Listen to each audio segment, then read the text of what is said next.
I'm Tara. I'm Ryan. We love Disney movies. So we decided to watch them all, from Snow White to Frozen 2 and beyond. Each episode will watch a different Walt Disney Animated Studios film and tell you all about it.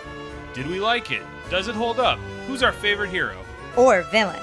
We'll give you history and fun facts about each movie. And sometimes we'll invite our friends to watch along with us. So put on your tiara or your evil crown and join us on our adventure. This is Tara and Ryan's Princess Diaries. Hello, listeners. We are back, and today we are discussing Disney's 1995 Pocahontas. If you've been listening to this podcast for a while, this one I think is going to be a little different than we've done in the past. We do not have a guest for this one.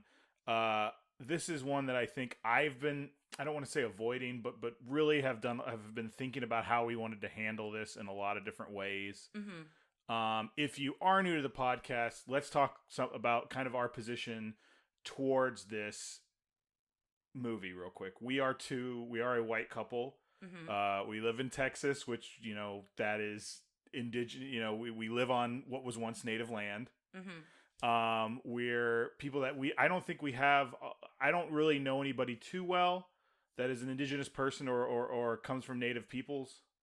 I don't either. Yes. I have in the past, but not presently. Right. We reached out to get as much opinion and information about this particular subject as we could from friends of friends. I did a lot more research on this one. Not particularly, usually I'll watch the video that's like the making of. This one I did a lot of research. Had some people, some of you out there, some of our fairy tale friends pointed out some people for me to talk to that I got a chance to talk to about this. And so a big thank you to them. Those, because I think that helped us frame how we're going to move forward with this episode. This one is a hard one, I think.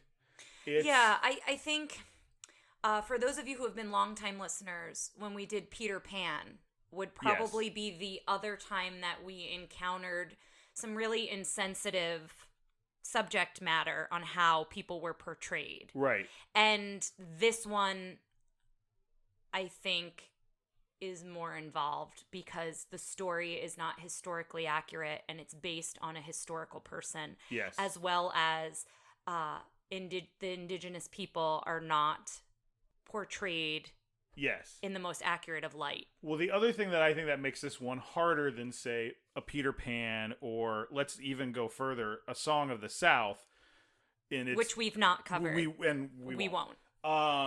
Is because this one is newer, and it's it's easy for us to say Peter Pan is bad because it was very antiquated, very, very obviously. It was based on source material many years before it came out. But in the same breath, this was based on an actual historical. Yes. But I also think the inaccuracies and the issues presented here are harder to find through a Anglo-Saxon white lens. It's easy if you look at these two things, you go, oh God, there's a lot of problems with Peter Pan. Pocahontas is still considered, Pocahontas still is a front-facing Disney princess. Yes. Is someone they put on, she was in Ralph Breaks the Internet when they brought in all the Disney princesses. I just posted a princess quiz. She's one of the princesses you can be in a quiz. You see her quite a bit in that. And regard. That's extremely problematic for a few reasons, and we're going to get into those today. But let's go ahead and start kind of a little bit with, so our usual things. I want to talk about, where we usually start. So I guess that's what we'll go into it. I don't know if we also want to just put a disclaimer on the movie itself. I'm sure Disney will have a disclaimer, but the language, some of the different phrases and different words that they use to refer to indigenous people, I don't believe we will say them on the podcast, but it is present in the music. It's present in the dialogue. And it is also some of the facts I brought up. So in those cases, I will say, if you want to see what the language is, you can go and look it up. The other thing I want to put as a warning on this one is I'm going to get pretty blunt with some things. We're going to talk about genocide because that is an issue that has happened to these people. Mm-hmm. We're going to talk about some, maybe if you're an Indigenous person and let's say, there's some, I will bring up some issues that I hope aren't, that may be triggering to you. Some recent current events. So might be, if those type of things are something you don't hear, skip this one. We've got plenty of episodes to listen to. But I think it's important for us to talk about this stuff, especially because right now we have a small audience, and as of the recording of this, we're a prominently white audience. And I think it's important for us as two white people doing this, and us, you and me, the listener, if you're a Anglo-Saxon white, descendant of colonizers, to really listen to this sort of thing and maybe do some of your own research and start looking at this, because I think we haven't in the past, and we need to. And I will say, Ryan and I did talk in depth about how we would present this episode, wanting to do it in the best way possible.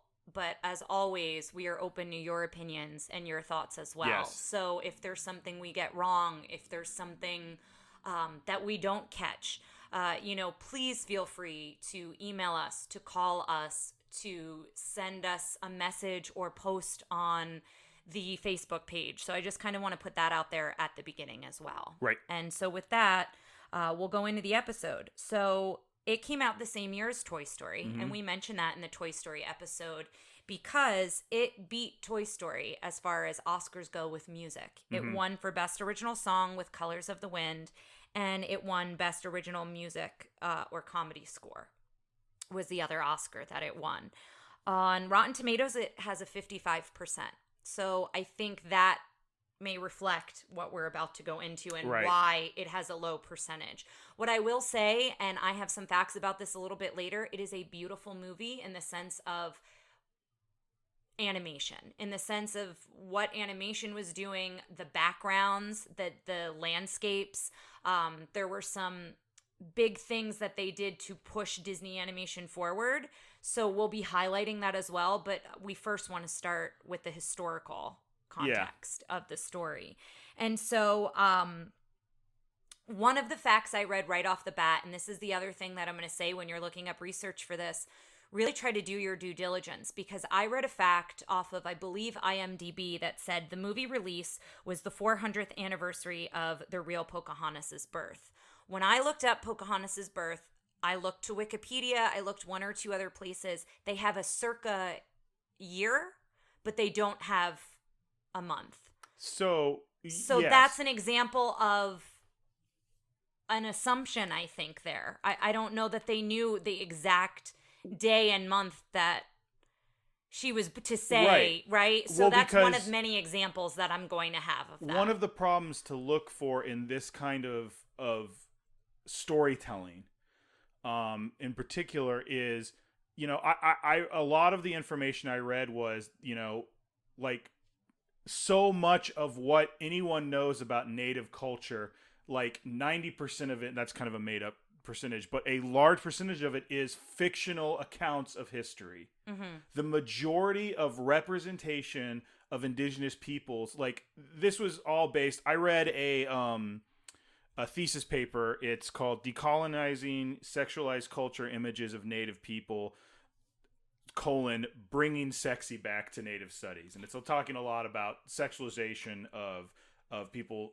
It's funny because they don't actually mention Pocahontas the movie very much. They mention other versions, but we'll go into that a little bit. But they talked about how, especially up into that point, and even up into the point where this was published, which was in 2012, the majority of everything you see, there's not stories of like, here's the Pocahontas story as told by natives on film from a historical standpoint. Most of what people know is what they found out from the colonizers. Yeah. And so those, that's why this sort of thing is harmful, and this sort of storytelling is a real issue. So we're going to, at least I know in my notes, I don't know about yours, but I have some very specific examples that I will bring to light when I came across them. I want to share them. So if you come across them, yes, you can kind of also be in that mindset.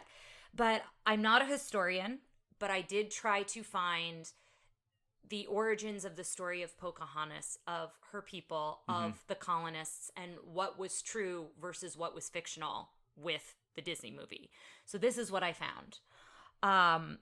She was a part of the Powhatan people, and her father she was the daughter of a paramount chief of a network of tributary tribes, and they were in what was called the Tidewater region of Virginia. And so she winds up being captured and held for ransom by colonists during hostilities in 1613. And before I go into her captivity, she's said to have met John Smith before that. She's said to have met John Smith. Apparently, there was a hunting party that was out with the Powhatan people. They were out hunting. It was a close relative of her father, and they captured Smith. He was out exploring, is what I read, in 1607. In Smith's 1608 account, he has several accounts throughout history, and each one of them get a little bit more, I don't know that dramatic's the right word, but exaggerate it in what happened. But in his first account, he describes a great feast followed by a long talk with, I believe, the chief and some of the other Powhatan people. He claims he met Pocahontas months after that. But then in 1616, after she's been in captivity, she's traveling to England, and he writes a letter to the Queen Anne of Denmark. And this is when he starts saying that there was a threat of death and Pocahontas saved him. She kind of came to his side, came to his aid, and interfered and saved him. So that's kind of the second account from John Smith's point of view. So is that something that happens? So just to kind of give a little bit of reference, I haven't seen this movie. Is her saving him something that happens in the movie? Yes, she gets involved at some point. So now there's a third account, and there's conflicting opinions by historians over which account is true. And the third account is a bit more exaggerated than the second account, but it's comparable to the second account. So I just kind of wanted to put that out there, that there are several accounts. Early histories established that she did befriend him and the Jamestown colony. So what I read was that before she was in captivity, she would bring the colonists food and she saved them from starvation. And again, this is from potentially their point of view, but this is the histories that I found, that she brought them food, she played games with them, she interacted with them, is what I read. Now, again, I'm reading this as not as much of a deep dive as I probably could do. So again, I don't know how accurate it was, but it seemed like she interacted with them several years before hostilities and tensions and things got much worse between the people, as well as before she was in captivity by the colonists. So I just wanted to mention about her captivity. That goes to 1613. So during captivity, she's encouraged, and I like that they use that word, encouraged, to convert to Christianity. I don't know how much it was encouragement as much as it may have been forced. Again, this is where there's a lot out there, and it's all about where the resources are that you're finding it. So I'm just kind of giving a short version of it. So she converts to Christianity. She's baptized under the name Rebecca. Hi. Well, Pocahontas wasn't her name. At least that's what I read in some of the Disney stuff. She had another name, and Pocahontas was like a nickname given to her that meant something else in the Powhatan language. So that I didn't come across, but that very well could be I true. also got that from some of Disney. my Disney stuff, so that could have been a little off. I did read somewhere that she had another name that was, very hard to read and pronounce for me. We'll try and get that up somewhere. But so she did have another name originally. We can look up the origin of her name. She then marries a tobacco planter named John Ralph in 1614. So she's held captive in 1613. Within that time, she converts to Christianity. Let's just go ahead and say she was forced into Christianity. Yeah, there's no question. She's baptized. Yes. So she is under a baptism name, and then she marries. And this all happens in a very short amount of time after they've captured her. So she marries at what they say is between 17 and 18 years old to John Ralph. And she has a son the year after, in 1615. His name is Thomas. In 1616, they go to London, and that's when John Smith wrote that letter to the Queen of Denmark. They go to London, and she's presented to English society as an example, and this is the only time I will use this word because this was directly a direct quote, as a civilized savage, which turned my stomach. But she was presented as they wanted hopes of stimulating investment in the Jamestown settlement. They didn't want people to be nervous or worried or upset about the people who were living on the land for the Jamestown the people settlement. Whose land they were yes, stealing. people whose land they were stealing. Yeah. So that was kind of the main reason she went to London. In 1617, the family set sail to go back to Jamestown, and she dies. She dies in Gravesend, I think it's Gravesend, or Gravesend, in England. And again, I did a quick search and found unknown causes. So if anyone knows more about that, I would actually love to know if there is more historical information out there about her death. But she was around 20 to 21 years old when she passed away. So those last several years of her life, my heart broke reading this story about her, being in a foreign place with people who held her captive, who then became her family. And there's just so much there. And so I wanted us to be aware of that before we moved forward. Right. Well, it informs... that idea, it turns your stomach that she is being used as essentially for lack of a better term, a marketing tool. Yeah. To be let's look what civilization has done. That's something it's a common trope, I think, extends all the way to 1995's Pocahontas, is the idea of, let me see, there was an exact term I had for it, but it's the idea of the children of Eden ideal of native peoples. Yeah. That you're walking to these people who haven't been civilized, and they're, oh, look how naive they are, and if only we could bring them the Lord and this. It's Adam and Eve. It's that sort of thing. Yeah, and if we convert them to our side. Yes. Yeah. It's a common, trope within this. It's also a common trope within this movie that she is turning against her way of life to help this white man, as if he is, the epitome of what she wants to be and something to necessarily strive for. Yes. That civilization, that, that sort of thing. Yeah, and I want to go into the love story that Disney presents versus the historical context where there is no historical account of her having a romantic relationship with John Smith. Right. And in fact, something I was reading, and I don't remember the dates, but I believe John Smith goes back to London before she's held in captivity, and she's told that he's died. And it's not until she goes to London that she finds out that he is alive and well, but back in London. Right. So, let's talk a little bit about that love story too, because they age her up. Yes. They age her up in order to make her 18 to meet him. So immediately they take a child, the story of a child, and they age her to make her sexually available or decent, within the confines of the current time of 1995's acceptable age of consent. So they've dragged her out of her ability to for her inability to concede and to consent, and have presented her as someone who this is her choice, this is fine, it's okay. So that's bizarre.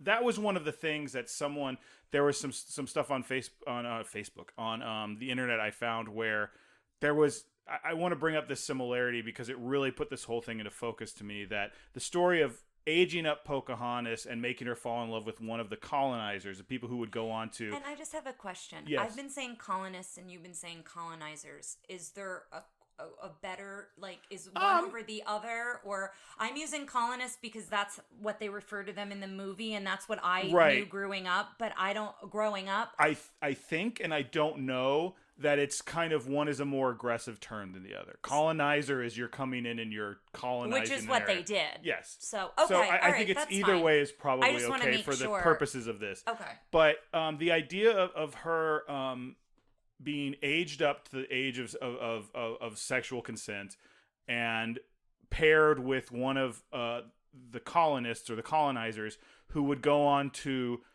destroy 90% of these people, like nationwide, continent-wide, would go on to start a genocide of disease, of active murder, of all sorts of cultural genocide, is similar to having Disney do like Disney's Anne Frank, in which we age up Anne Frank and have her fall in love with a, I'm using finger quotes, kind Nazi, and find common ground between the two. Yeah. And when I heard it that way, I think that really put this movie into perspective, and the kind of, I think, danger that this movie presents. Yeah. And let me talk about that for a little bit, because you came into this, and there is a part of me that my heart breaks for you, much less than it does for the people who are actually harmed by this thing. The people who are being portrayed in this film. Right, yes. But you were like, oh, I loved this movie as a kid.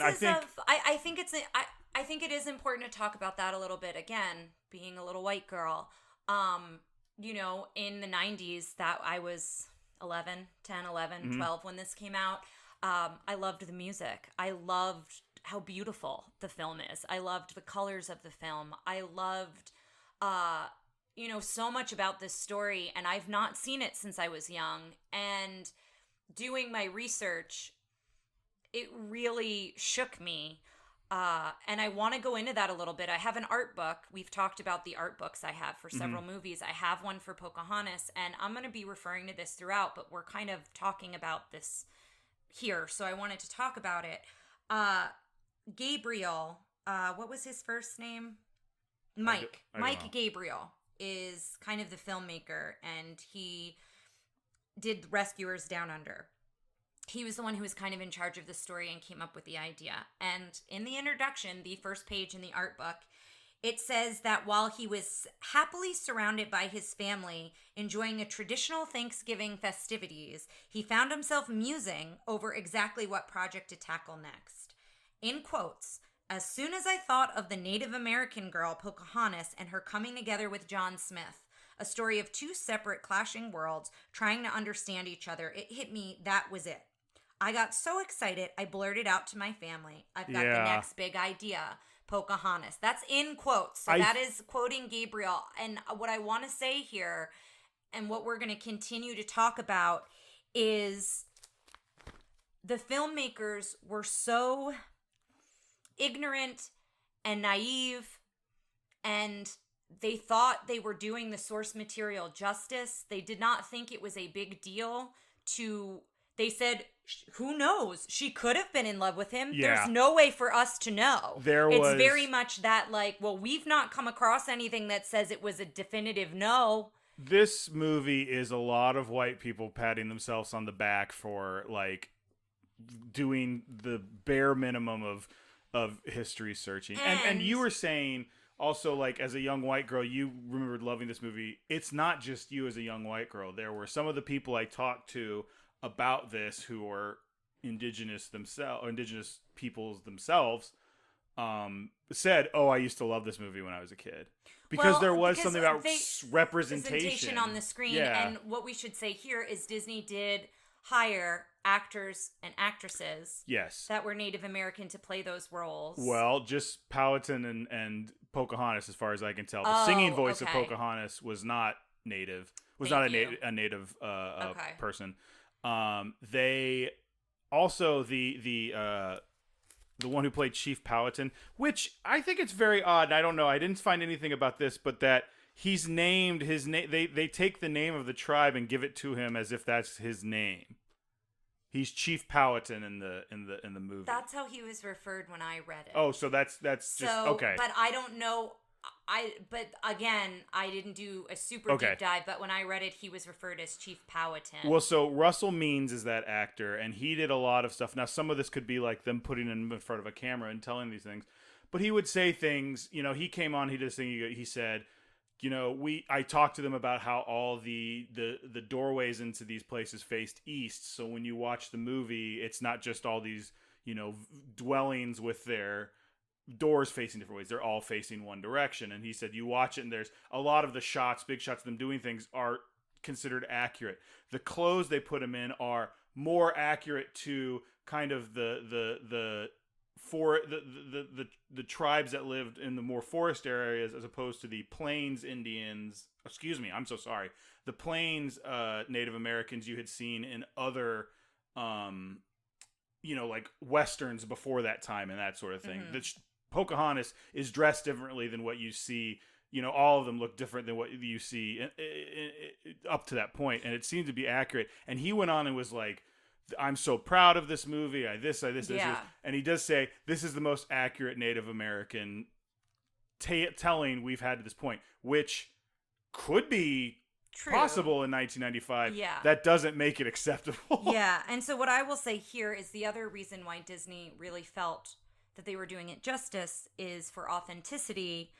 Not only did they travel to Jamestown and to that area of Virginia, but they also employed Native American consultants. Yes. And they had a session with a real shaman, I read, because there is kind of a shaman character in the film as well. But that's also extremely problematic because they present them as magical.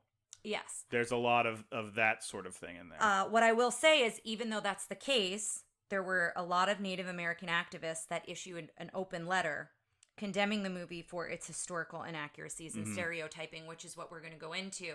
But that's what I really wanted to say here is I'm not excusing the filmmakers for what they did, but they genuinely thought that they were handling this source material with care. And yes. I found many examples of that in this art book from how they were quoted and what they said they were doing. And so I do just want to mention that here as well. And when they used people and their stories as reference, I am super curious. I would have loved to have been there for those conversations to know what was told to them by Native Americans and what they used from that, because the love story was their main focus. Well, they wanted it to be a Romeo and Juliet type story. Yeah, that's what I was going to say. The way you described his inspiration. Like epiphany. Well, yeah, it feels like what he wanted was West so Side Story with... And so did Katzenberg. Yeah. Katzenberg felt that was a really... And there's a difference between, the groups in West Side Story and a people's completely almost wiped off the face of the earth. In some tribes' cases, wiped off the face of the earth by other people and going, oh, well, they could come together and find common ground. It's like, no. Yeah. The playing field is so unlevel for what was going on there that it's irredeemable. Yeah. And so again, I've got many quotes, but I'll just share one more by Mike Gabriel, and then if you want to go into some of what you have. Yeah. He was a co-director, and so this is quoted in this art book. We decided right off the bat we weren't going to make a historical document, but a love story, an entertainment that was mindful of historical reality. There are a lot of problems with that statement. Yeah. And so I think, we're kind of being very heavy-handed, but I really do want to share with you, reading that's problematic in so many different ways. That they wanted the love story above everything else. And yeah, it's kind of historically accurate. And I think from his words. Yes. And I think the problem with that is children growing up took that as historical. Took this story as, oh, this is what happened. And I'll be honest, I can't recall what I did and did not learn about Pocahontas in history because I don't remember stuff like that. But I have a feeling that there were a lot of people out there who were my age when they saw this movie and probably took it as, well, this is based on a real person and this is kind of what happened. Well, even if you don't take it as historical, even say this is based on a real person, this is close to the real story, whatever. Even if you go, well, this is completely wrong. Yeah. There are the tropes of like, if only the, Native Americans would meet the colonizers halfway. There are those types of tropes that are it's just what I said about the hypersexualization of these characters. One of the things they talk about is, this is one of the first interracial relationships in the Disney movie, and you can get away from, like, culturally, I think you could get away with that. I'm using air quotes again, because there's the look of like, oh, we're going to treat this as an interracial relationship, which is very liberal, when in fact what it is a woman being sold into a hetero patriarchal relationship because of and that was it's another, not liberal. It's not a liberal notion. That was another fact I came across, was it was the first interracial film, and people again, and white extremely conservative Americans were probably very okay with that because they're like, oh, look how they're helping that poor Pocahontas who needed to be brought into a more civilized world. One of the things I did want to talk about, and again, I know we've talked a lot about some stuff that, listen, if your kids are listening to this, it's good to have this discussion with them, but we're kind of talking about some very bold stuff here, so depending on their age, you might want to put them in the room. But I want to talk about some of the issues that come about specifically from the hypersexualization of Pocahontas. An issue within the community is non-native pedophiles target native children, since there are very different rules about how non-natives can be arrested or tried on native lands. Okay. So that's apparently a big issue in the community.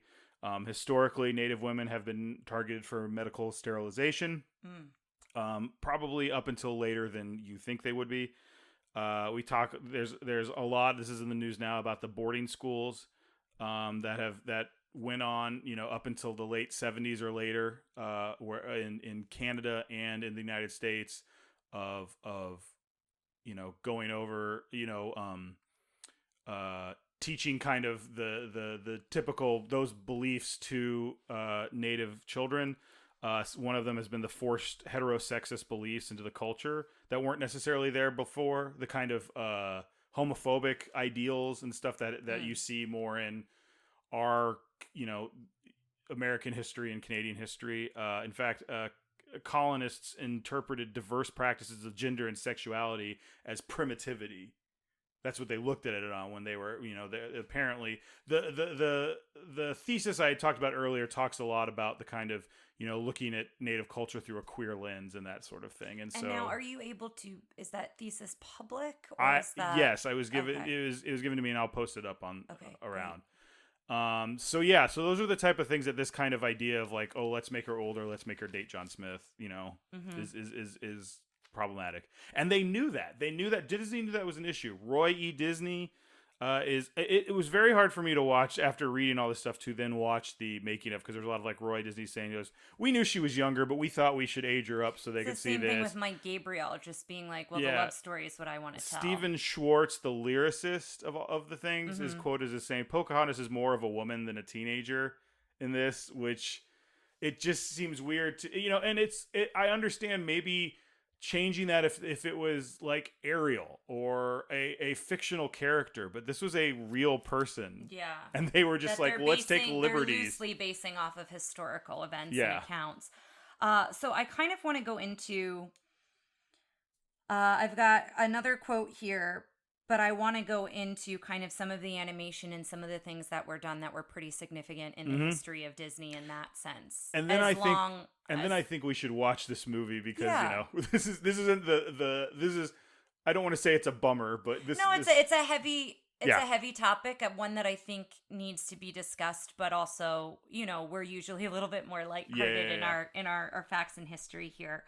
But another quote from Mike Gabriel from this art book: it was eye-opening to meet with members of the Native American community whose gentleness, lovingness impressed us so much. They took us to museums on the reservation and urged us to learn as much as we could. The love story was what I'd come into this project most concerned about, but the ecological themes dropped in because the Native Americans are so ecologically based in their beliefs. So what I want to say with that, what I pulled from that, is they really focused on a lot of the landscapes of this film. They focused on, they wanted nature to become a character in the film. They wanted to show the themes of respecting as well as disrespecting nature, as well as respecting and disrespecting other cultures, and how that would fuel much of the action, drama, and themes of the film. So that's kind of where their focus was, and part of that came out of meeting with individuals on the reservation, on that land, and so that's kind of how it got worked into the film. The animators said that this was one of the hardest ever produced by the studio because of the complex color schemes, because of the angular shapes and the facial expressions and how they chose to do that. The humans look way less Disney style than they have in the past, which I think is interesting. And so because of that, the movie was in production for 5 years. And we've talked about that with other movies, that Pocahontas was being worked on while other films were coming out. 55 animators designed Pocahontas, the character, which is a bit more than most. So I wanted to say that. Colors of the Wind was the first song written for the film, and they believed it really set a tone and a direction for the film as well. What I will say... It is a song that has also been stuck in my head all week while we've been doing What I will say is I believe it's in Colors of the Wind that it mentions mountains, and I read somewhere that Pocahontas would not have come across mountains in her part. So I read that. But... Well, she may have, right? But No. It's just more of like when you live in Texas all your life, what you consider a mountain isn't a mountain. That's what I'm saying. And there's those big hills in Virginia. I don't know. I'm just saying. That's my I was just that was. I guarantee you, I put more thought into that just now than the lyricist probably did. There is an example here. At some point in the film, she gives John Smith willow bark to help with the pain. And willow bark? Isn't that her grandmother's skin? Grandmother Willow? Yes. I guess so, yeah. It contains, I don't know if I'm going to say this right, salicylic acid.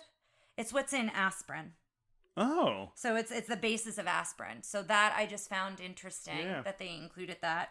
The other thing is the opening song indicates that the English are sailing for glory, God, and gold. But in actuality, that motivation was more for Spanish conquistadors, I read, and that they were the enemies of England at the time. Now, I'm sure the English were probably hoping to prosper. I don't think that they weren't going to go looking for those things, but that is kind of the main focus. And I do want to just have a couple facts about Ratcliffe, Governor Ratcliffe, the villain. Okay. But the other thing I wanted to mention that we haven't said is... It was the first Disney movie to be censored before going to the theaters due to the racial slurs and how Native Americans, what they referred to them as in some of the dialogue and some of the songs. And because of that, some of the lyrics were changed for the movie because they were viewed inappropriate. So that's something that you can look up if you want to see what they were. I still think there are inappropriate lyrics and language in this film, but apparently some of it was changed because of that. So I did want to mention that. So with that, I kind of just... Oh, sorry. The other thing I wanted to mention, as far as the animation, I talked about how it kind of moved Disney animation forward in a couple ways.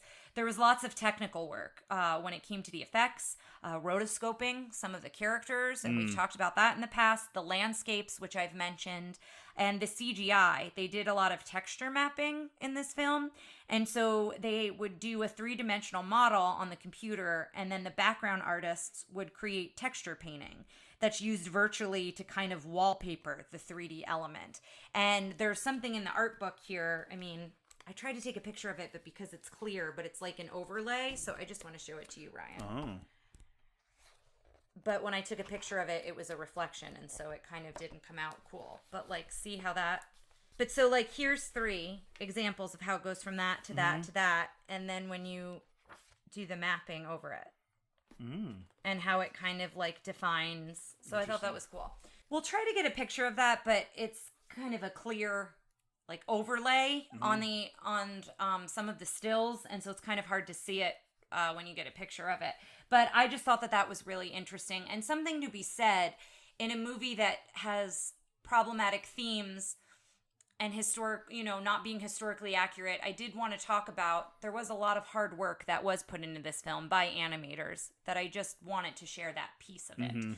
As far as Ratcliffe goes, I have a couple things I wanted to share. And this is, again, a direct quote. This is from the supervising animator, Duncan, is it Marjorie Banks? Yes. Marjorie Banks. I think so. For Ratcliffe. Ratcliffe carries the racism and greed in the movie. Where the other settlers are kind of proto-American, Ratcliffe is a real colonist who hasn't come to Virginia to settle but to exploit. Part of his character is that he's largely inappropriate to his surroundings. So, while the rest of the settlers generally dress in earth tones, Ratcliffe's red, orchid, and black clothing always clash with the woodlands. So I thought that was an interesting choice in how they wanted him to be portrayed in the film. Real quick, just to get everybody else, Glenn Keane was the animator for Pocahontas, John Pomeroy for John Smith, Nick Ranieri for Miko. Change it to Meeks on my note. Thanks a lot. It's Mika. Dave Pruitzkma was Flit, and Ruben Aquino was Chief Powhatan. Thank you. I just had some people say they appreciated us going and giving the Do we animators. also want to say some of the voices at this point? Well, did you know that the voice of Ratcliffe does 2 voices in this movie? I read that. Yeah, he does Wiggins. He does Wiggins too, sidekick. And apparently, or his henchman, I guess we should say. Apparently, when they showed it to studio heads up, they were like, "Who did we get for Wiggins?" And it made him very excited that they didn't know it was the same person. He also was Cogsworth. Yes. So, and he will come back as, I don't remember the character's name, but the bad guy alien in Lilo and Stitch. Yes, and I think he's someone in Atlantis, maybe. I read he's another voice somewhere in that. It might not be Atlantis, but he's it's a that big voice actor. Did you ever see the show 2 Guys, a Girl, in a Pizza Place? No. Okay, never. Well, he was there was like one season, like the first season, there was a guy who hung at the pizza place who kept telling stories, and then they would realize his stories were from movies. Oh, okay. Like they'd be sitting there listening to him, and he'd have really good advice, but then they'd be like, "Wait, that's Jaws," or whatever, and that was him. Yeah. I don't think he lasted on the show very long. The other thing I wanted to mention about Ratcliffe, he apparently was in Phantasmic and Sorcerers of Magic Kingdom, that kind of role-playing thing. He was one of the villains. I just found that interesting because he's not a villain a lot of people think of right away. The other thing I wanted to mention, he's one of the only villains that's based on a real person. Yes. Governor Ratcliffe did exist in history. Again, not a historian, did a very quick search about his background. He was one of the original 110 passengers to land and settle what is now known as Jamestown in 1607. So he was present. He was there when all of this was happening. So I wanted to mention that as well. And to just circle back to Ryan talking about costume design, I wanted to mention that they spent months collecting information. This is from the art book. From historians, from archaeologists, and from specialists in Native American culture. So they tried to do their due diligence when it came to costumes. I don't know that all of it is. I think they did do due diligence and stuff, like how they built things, like things that weren't, there was no emotionality or anything associated with it. It was all stuff that was like tangible and like, this is what their clothes look like. Again, looking at Native Americans as kind of a exhibit or some sort of like carnival side, like this, the same reason I've brought you my wife who I married from across America. Now we're doing like, look, they dressed like this and they did this. Isn't that interesting? Instead of going into like taking accountability for what we did to have a house in Texas. Yeah. Texas especially. What brought us brought us to this point that we're at. Yeah. So I think with that, we are going to watch the film. For those of you who are our regulars, the format in the second half will probably change a little bit as well. But for now, let's take the VHS out of the clamshell and stick it in the VCR. And we'll see you on the other side, listeners.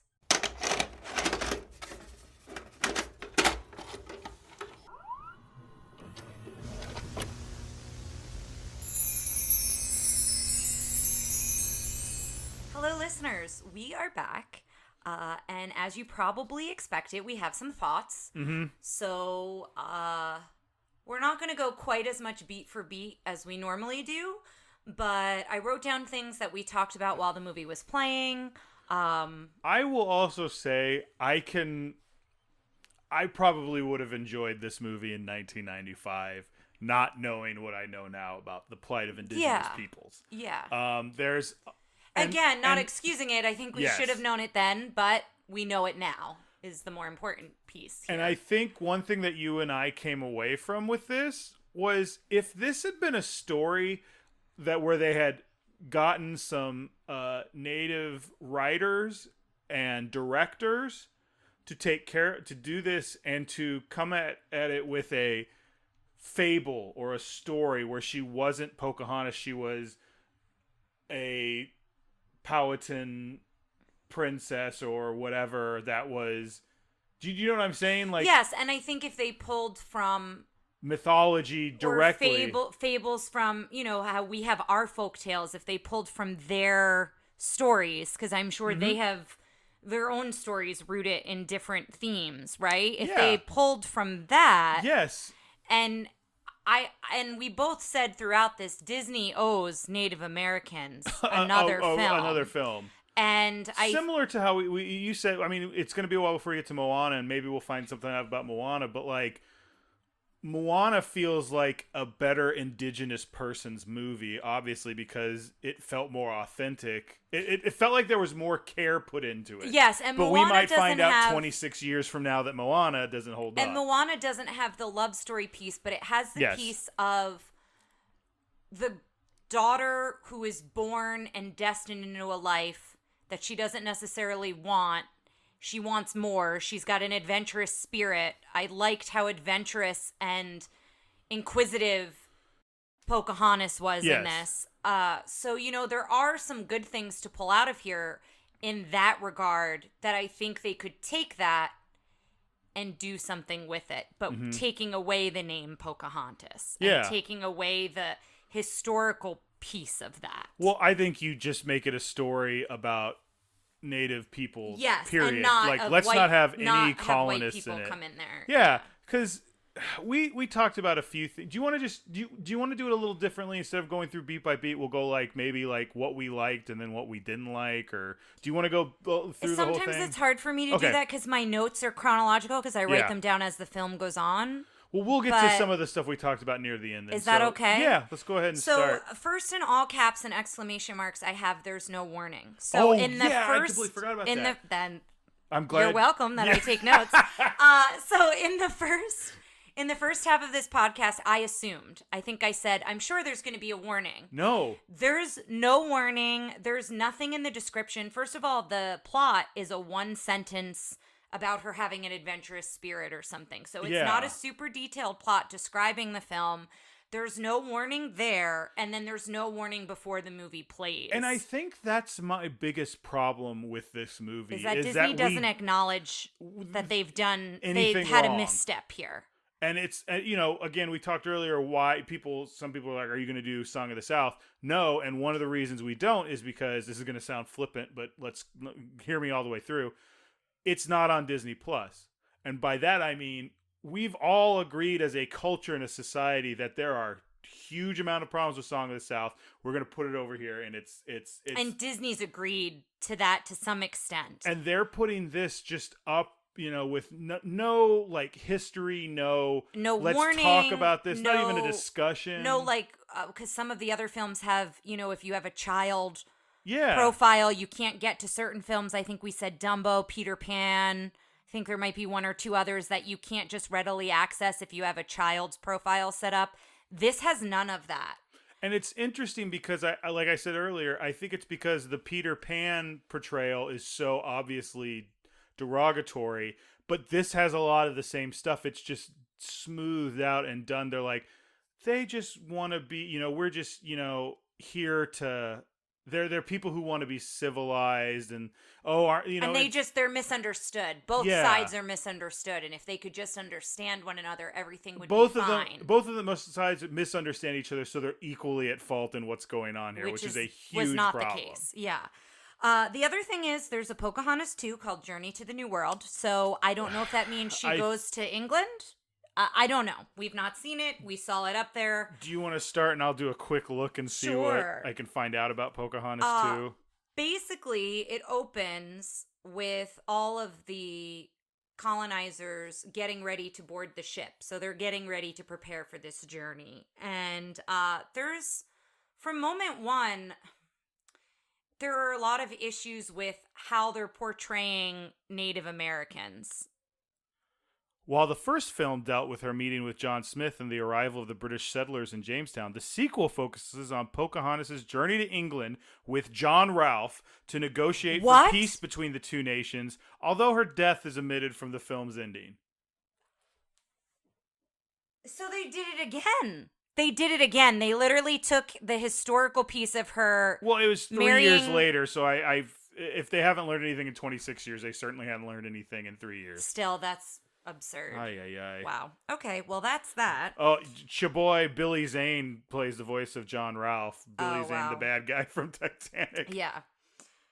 So, what I was saying with this one is it opens up, and for moment one, there are some problems with how they're describing Native Americans. You know, if they're to see them, what they're going to do to them. And, you know, John Smith has encountered them before, and, you know, so there are some issues from moment one, I would say. I don't know if you'd agree with that. Absolutely we had agree. some moments of like, oh gosh, they really said that, or they really like acted that out. Like at one point when they're on the ship traveling, they act out if they come across Native Americans. Yeah. And so that was a bit problematic. They're constantly using... They're not using Native American. The S word you used earlier in the last part. And they're also using Indian. Those are the two terms they use in this film. and the shortened version a time or two, which to me is... I mean, it's... So... Yeah. When they're on the ship, you already get the idea that John Smith is the hero because he winds up saving Thomas, who goes overboard. But there's a whole big thing about how he's fought Indians before and presumably killed ones in the past. Yeah, but they kind of gloss over that. No. But they put him in this light as a hero. He saves, you know, he's beloved by everyone. He saves Thomas in the storm. Can I say there is one thing? Oh, yeah. Thomas is like the unsure settler who falls off the ship, who can't fire a gun right. Like, we'll get to him again in a sec. But I do want to point out around this time is when my wife said, he is very handsome, though. I had a crush on John Smith. I understand he's white toast. Is that what you call him? Yes, he's very boring. But, like, as a child, I, like, crushed on him a little bit as an animated character. Well, I think the people in this, save for maybe Wiggins, don't look Disney. They look kind of like, and this won't, I don't know if this will track for you, but they look in some cases very rotoscoped. They look, their faces are done a little more, less cartoony and a little more harder lines. Yeah. Or rigid maybe lines. Yeah, and they look very rotoscoped, like Ralph Bakshi stuff, which someday we'll do some Ralph. That's in our very future plans. Yeah. But it does all look kind of rotoscoped. I thought, now I will say, as opposed to some of the Ralph Bakshi stuff, I said this looked better than that, but it was very harsh. Like you said, hard lines and a little less cartoonish. Yeah. Which again is them trying to have their cake and eat it too. They want to be like, well, we wanted to give the real story, quote unquote, of Pocahontas. Meanwhile, here's Miko the raccoon stealing cherries from a pug. You know, like they wanted to do both of them. I enjoyed the animals. I like the Disney stuff. Like that stuff's fun. But it just doesn't fit here. But you can't pair it with the historical and the misrepresentation of the historical What if they had a Disney movie where, like, Lincoln gets shot and then his pet donkey looks up and is like, Abraham, no! Like, you can't do those two things. Like, it doesn't work. Yeah. So, the other thing that we noticed here is you meet all of the colonizers and... You know, you're seeing them on the ship and you meet Ratcliffe and you kind of get where he's coming from, and then the credits happen.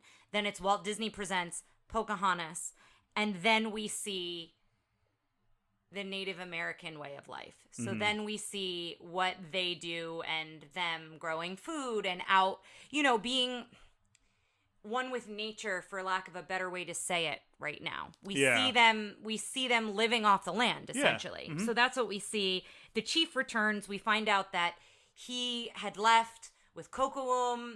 They did this battle. They won. You know, their people are safe again.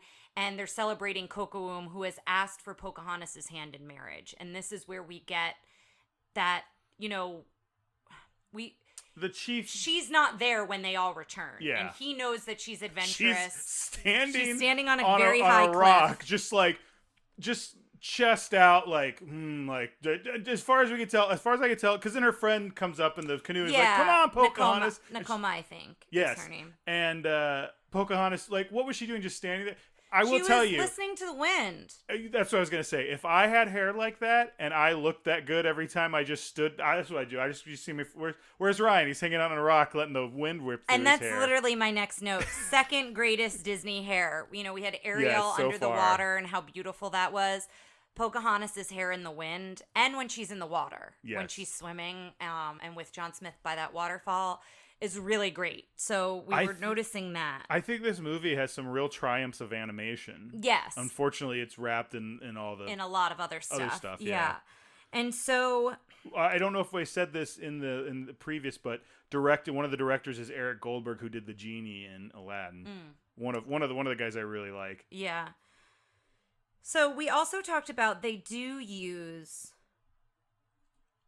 Algonquin language. Yes. And we tried to look it up, but we looked it up while we were watching it to see. Well, I Googled, what language do they use in Pocahontas? And the internet went English. And I was like, thanks. What I meant was... Yeah. I believe it was, let me take a look, Virginia Algonquin. And she teaches him hello and goodbye in that language and a couple other things. There's a couple songs where it may be, but we don't know how accurate. Yeah. We did not do a deep enough dive to look. So if you listeners out there know of that, I'd love to know how accurate or how close to accurate it was or not. Mm-hmm. Because that does kind of happen throughout. She greets her father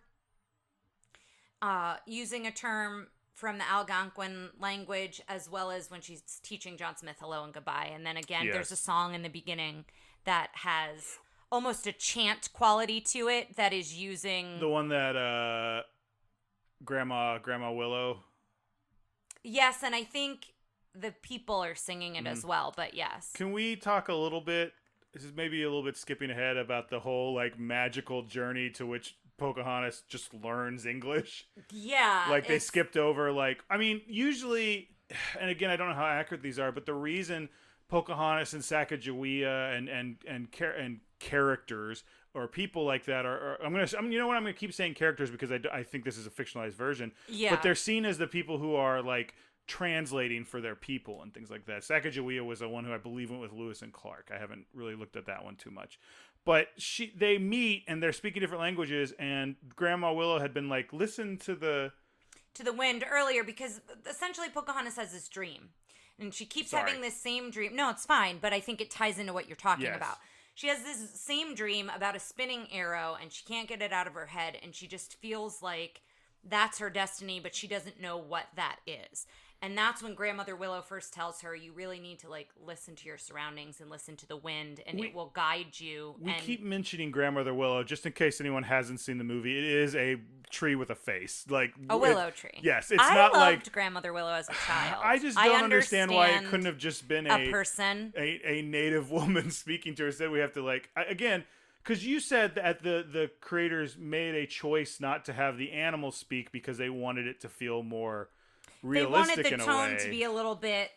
I've got the specific notes, so let me find it. Yeah, but... Okay.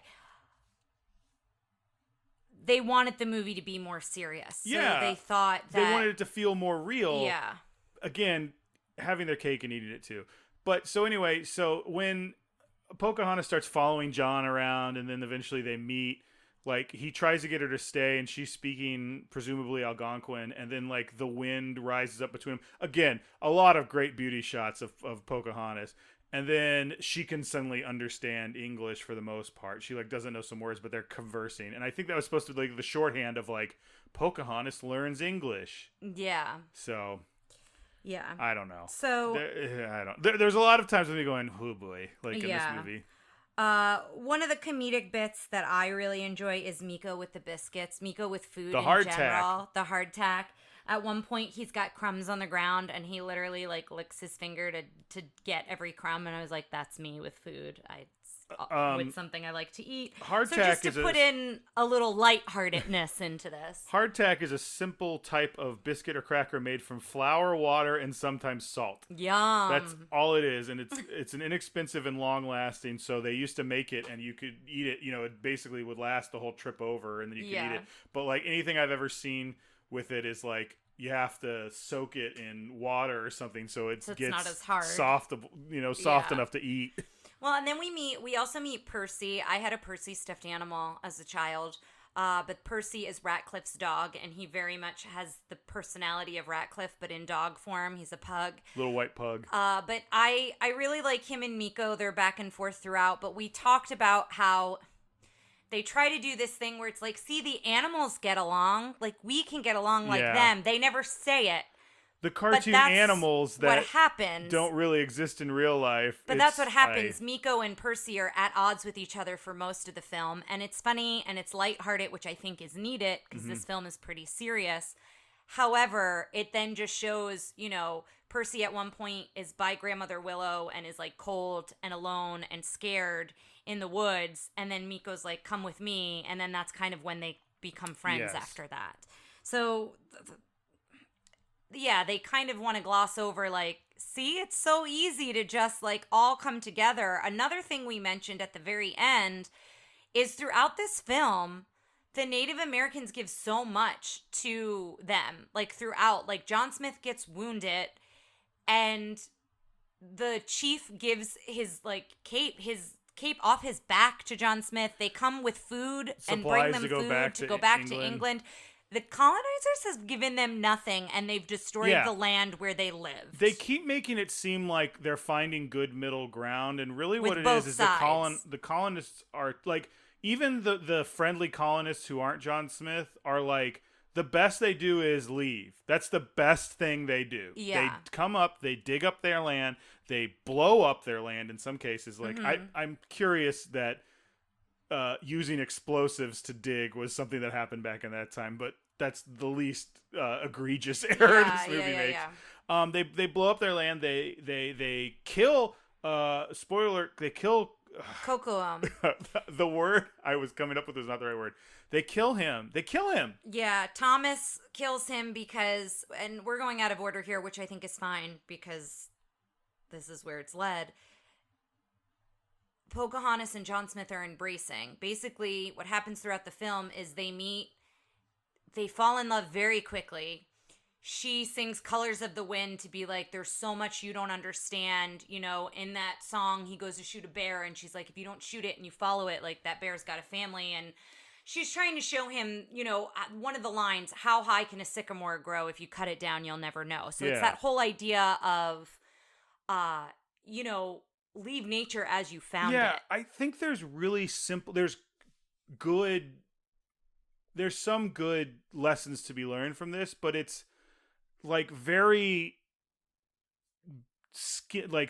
barely skin deep level lessons of like, be nice to nature, be nice to each other in a movie that this discussion should be so much deeper than that. Yeah. Those discussions don't focus the film in this way. Yeah, exactly. If you're not going to do your due diligence. If you're going to have something with the residents of Jamestown coming in and interacting with the tribe, you have much bigger issues to tackle other than don't cut down a tree and we should be nice to each other. Yeah.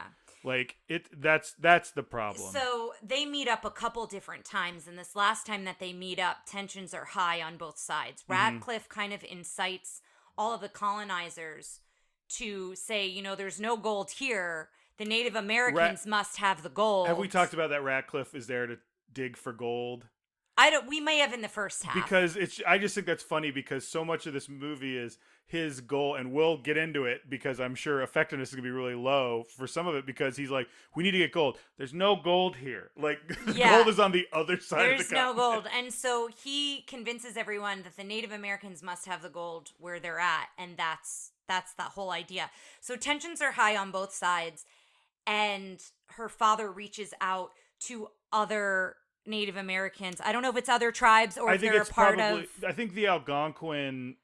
So, from what I understand, I think the Powhatan are under, like, the Algonquin tree. Okay. So it's other tribes that kind of have similar language. And he calls other warriors from other places to gather together. And so as tensions are getting high, Pocahontas and John Smith meet in secrecy one last time.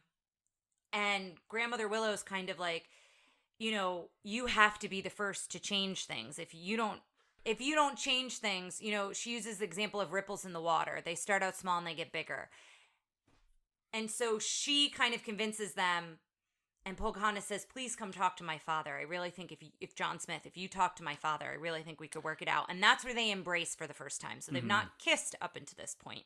And as that happens, Cocowoom sees them, and Thomas sees this. And so Thomas was basically threatened by Ratcliffe because Thomas is not very good as a soldier and as a colonizer. And so Ratcliffe is like, you have to bring John Smith back. I want to know what he's up to. And if you see any Native Americans, you need to shoot them. Like, you're pretty bad at life. So this is what you need to do. So Cocowoom comes charging out to break them up because he's trying to save Pocahontas. And as that's happening, Thomas shoots and kills Cocowoom. It's a very dark and very intense moment to where he dies. I will say he kills him, and John's like, get out of here. Like, he gets away with it. There's no repercussions other than he feels a little bad. He feels bad, but that's about it. Maybe he feels bad. We see it that moment. He never talks about it again. And so John Smith kind of takes the blame for it, so to speak, because then everybody comes. Then all these other 9 tribesmen come flying out. They're like, where they just like, I think they heard Cocowoom. What were they playing, lacrosse at one point? Yeah, they're playing lacrosse nearby. Cocowoom. I mean, they heard a gunshot. And Cocowoom shouts which was. Yes. So they probably heard the gunshot, and came running, would be my assumption. And so I'm saying they had to be close enough to hear that and come that quickly. Like, what were they doing just slightly? Yeah, I guess. So then that's how John Smith gets captured. So now John Smith is captured. Thomas goes back to share what happened.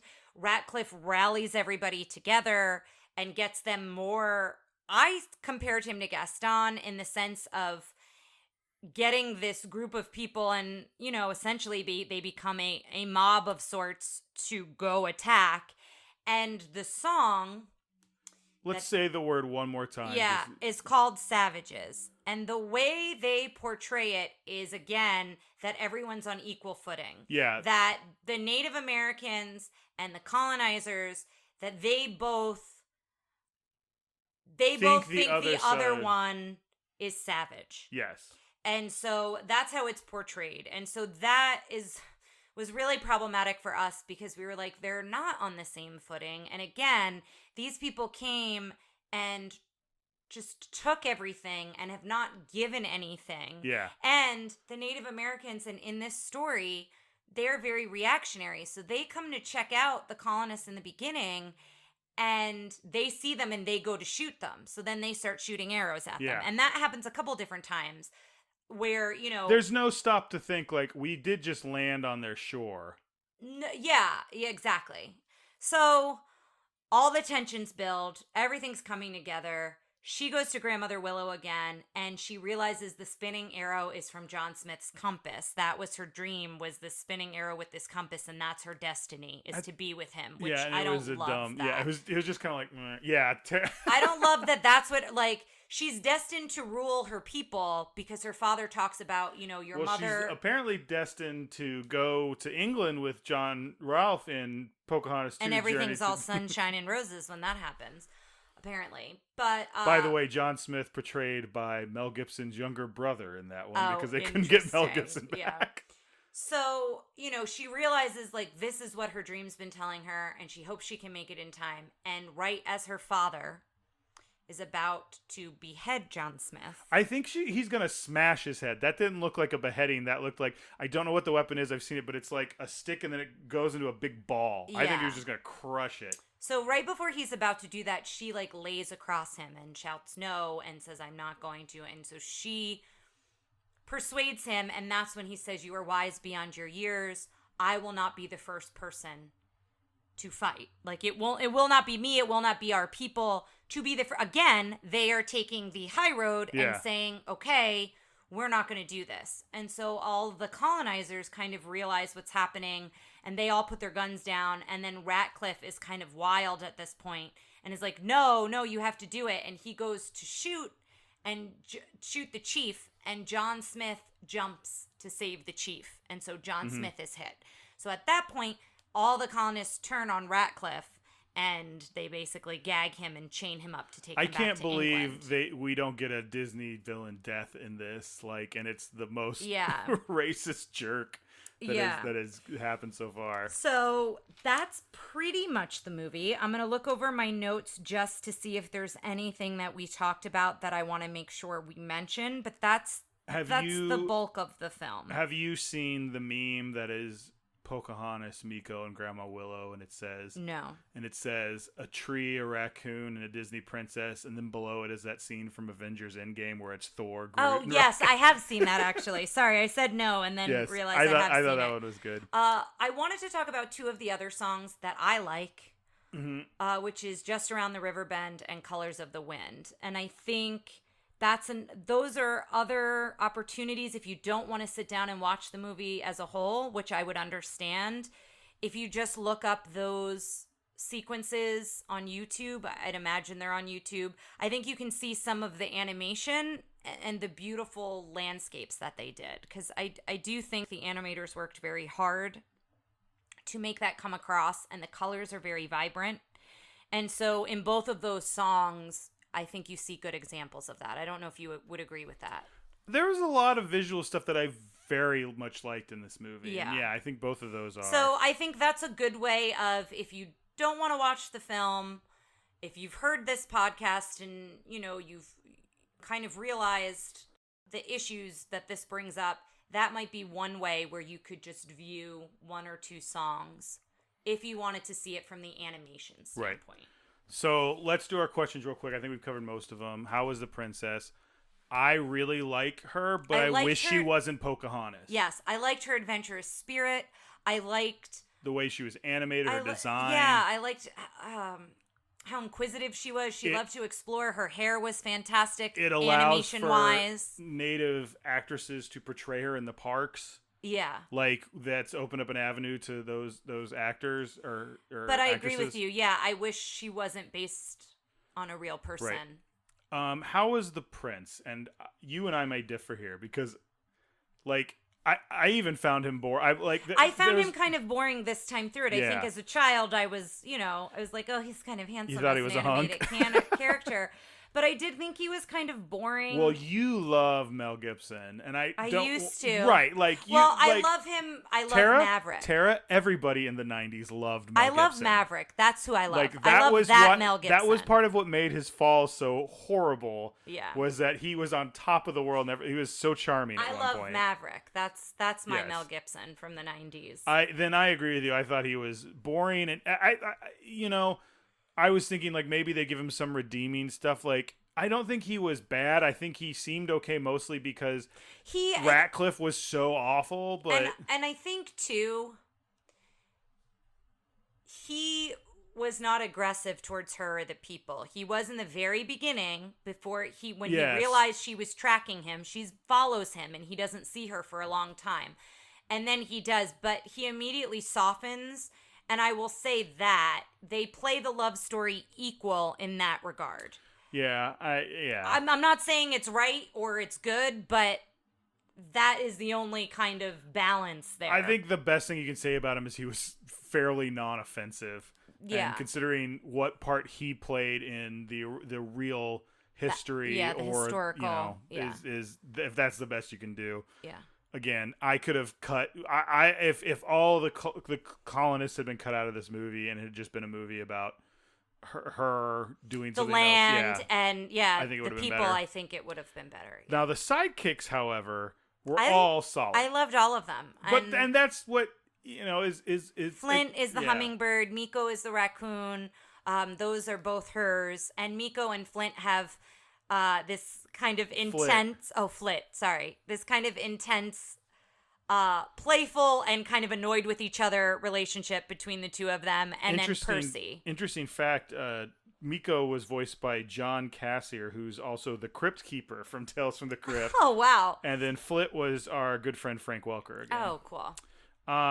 Favorite musical number? I forgot about Just Around the River Bend. I liked it. Like, when we started going, like, Here Comes Colors of the Winds, I'm like, oh, this one. I forgot about this one. Because it's a little weird. It's like, I don't know. I think because it's like real triumphant, and then like actual name of the song, Just Around the River, is like quiet. I don't know. Yeah. I like that one a lot. Yeah, I like that one a lot, but for me, it's between that one and Colors of the Wind. I think as a child, I belted out Colors of the Wind a lot. Yes. So that one brought that back a little bit, but I do really like Just Around the River Bend. Does it hold up? No. So the next. Yeah, we've basically, if you've thing. listened up into this point, you know our opinion on that answer. Yes. Or that question. Let's go real quick and rank Ratcliffe. I know So I had some thoughts about doing this. I think we should. Yeah, Ryan posed a question of, he is based on a real person. Do we want to make light of trying to rank him as a villain? That wasn't really my thing. My thing was okay. I didn't know how we were going to be coming out of this at this point. If I think we've done a good job of being a little more lighthearted and telling you like this is stuff that's good, like even if it's based on this stuff. I didn't know if we wanted to do any of this stuff. We'll probably cut all this out. That's fine. But I feel fine. So all right. Frightening. Not really. Yeah. He's really intense, but not scary. He's just an intense personality. He's like, okay, you're kind of a lot. Yeah. But yeah, so a 1. You give him a 1. Funny. I think the humor comes from Wiggins and Percy. I don't know that it comes from him. Yeah. So a 1. Yeah. Fierce. Okay, he's got the cape, and after reading in that art book about how they made a very specific choice for his colors, he stands out all the time. One, he's very broad-shouldered. The shape of him stands out compared to everybody else. That comes under design, I think. But yes, there's one thing I want to say about him that I need to look up the accuracy of. But let's say Ratcliffe and Jafar feels like the difference. Jafar is a queer-coded villain done by a queer man, Andreas Deja, and Ratcliffe feels like a queer-coded villain as done by a straight person. Does that make sense? I don't know that where you're coming from, but I didn't get that vibe off of Ratcliffe. Yeah. I just got that he was very arrogant and just like he was very selfish. He's all about him, but he didn't have enough substance for me. Really. I'd like to dig into that more. Yeah, that's fine. We'll see about that. But okay, so we're back to Fierce. Fierce. A 2? I sound like I sneezed. A 2? A 2?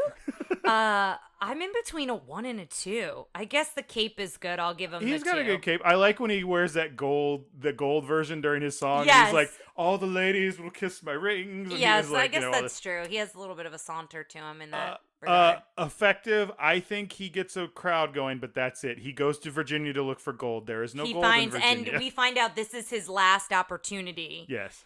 Because everyone at the court in England thinks he's kind of worthless. Yes. So, yeah, I think he gets a 1. Oh, he gets a 1 for you? What does he get for you? A 2? I gave him a 2 because I feel like we gave Gaston a little higher because he rallied up that crew. But that's fine. I'll give him a 2. You can do whatever you want. That's fine. I'll give him a 2. Design. I think what you're saying earlier, they talked about they wanted him to be pear-shaped. Did you say that? Or? I didn't say that they wanted him to be pear-shaped, well, but did. They were very also specific about his coloring stood out because it was very, very different. The purples, the reds. The orchids, as you said. Yes. Also, there's in several shots in his song. Oh, I love his song too. The Mine song about gold going back to songs. I do like But he doesn't even get his own song. Freaking he John shares Smith. it with John Smith. Yeah, that's what happens. John Smith just comes in and takes whatever. I'm going to sing this song now. But that was another one I sang a lot as a child was Ratcliffe's song. But there's a lot of shots up close of his face where his face is the entire screen. Yes. So there were a lot of artistic choices with that I appreciated that they did. It made him drastically different. So apparently they originally wanted him to be pear-shaped, but then they started moving his mass up into his chest because they thought it made him seem more arrogant and also a little imposing. Like not scary, but like he's got some weight behind him. I think that's where as far as him being imposing, that's where it comes from. So I'll give him a 3. That's what I was going to give him too. Okay, Go Away, he's got a 5 for me. Like just because he embodies the racism and everything that is inherent in this movie and the issues. I will say that as well. And he's also the one who lets it be known what he would like everyone to do with Native Americans, as well as he doesn't. He enforces it at one point. He doesn't dig because he's got a crick in his back. We find out from a line in his song, but he's really not Yeah, Yeah. there's really not a lot of redeeming qualities about him. He had a 1 yes factor for me because I didn't really know much about him. I was excited when the song came up, but it was more for the song than him. I'm going to give him a 1. You're going to give him a 1 too? So yeah. we're completely simpatico on this? I think so, yeah. Oh. So he got a 15, and that places him. I'm in the wrong spreadsheet. Well, and that's why I was surprised he's in Fantasmic. He's in some of these things in the parks, is because he's not a memorable villain for me. When I think of villains, he's not one of the ones I think of. Guess who he's tied with? Give me a hint. Donald Duck's libido. Oh, well, that was not a hint, but that's funny. He's good there. Yes. So he's tied with Amos Slade, Donald Duck's libido, that big chunk that's like the kind of, to me, the cream of the crap. the characters we had issues with, honestly. Yes. Yeah, and he belongs among them. So I think that's tied right now for 39th. So yeah, guys, we did it. As like we said earlier, please feel free to correct us or reach out and let us know, or just say something on the Facebook page. Let us know. Oh, I was gonna say, let us know if we've missed anything. We want to make sure all this week while we're doing this, we want to make sure that we, reach out with as much information as possible. Also, let you guys know about some additional resources where you can learn more information. Places you can donate and help. One thing to look up, something that came up a few times, is a hashtag or a shortening, MMIW, which stands for Missing and Murdered Indigenous Women.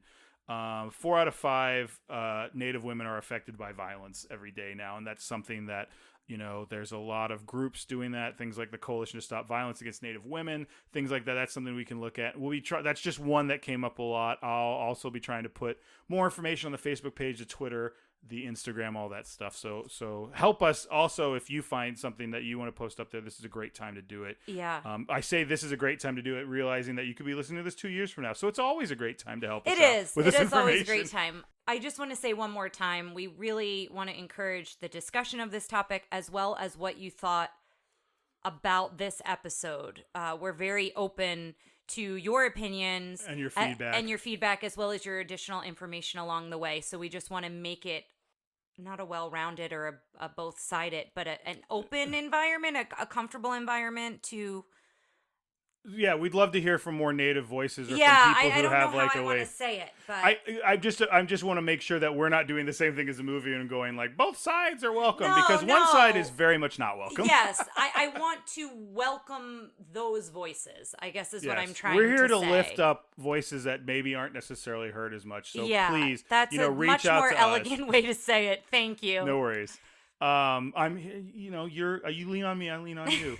That's how it works. Thanks. I have no idea. Oh, I do know what our next movie is. Our next movie is The Hunchback of Notre Dame, featuring the dulcet tones of one John, whose last name will be bleeped out. She's already shaking her head. No, I can't say it. I can't just say bleep out everyone else's last names when we say them, so we're gonna bleep out his. Yeah, Oh. I just think that's how we should refer to him. Everyone in the podcast knows him as John Beep. So yeah, we are looking forward to Tara and John will be reconciling with their Catholic past. And hopefully also, if you listen to this and you have anything to reach out and say about their portrayal of the Romani people, that will also be something we would really appreciate. and something we will cover. Yes, absolutely. So thanks for sticking with us on this one, guys. I know it was a little different from what we've done in the past, but we appreciate it. We thought it was very important, and we will see you next time. Thanks for listening to Tara and Ryan's Princess Diaries. If you want to tell us your favorite Disney villain and why it's guest on, send us an email at trprincessdiaries@gmail.com. Or you can send a tweet about how great Maleficent is to @TRPDiaries. Check out our Facebook group by searching for Tara and Ryan's Princess Diaries. Tara and Ryan's Princess Diaries are available on iTunes, Stitcher, Spotify, Overcast, and many more. Wherever you hear us, please be our knight in shining armor and give us a 5-star review. Thanks again, and until next time, remember to always live happily ever after.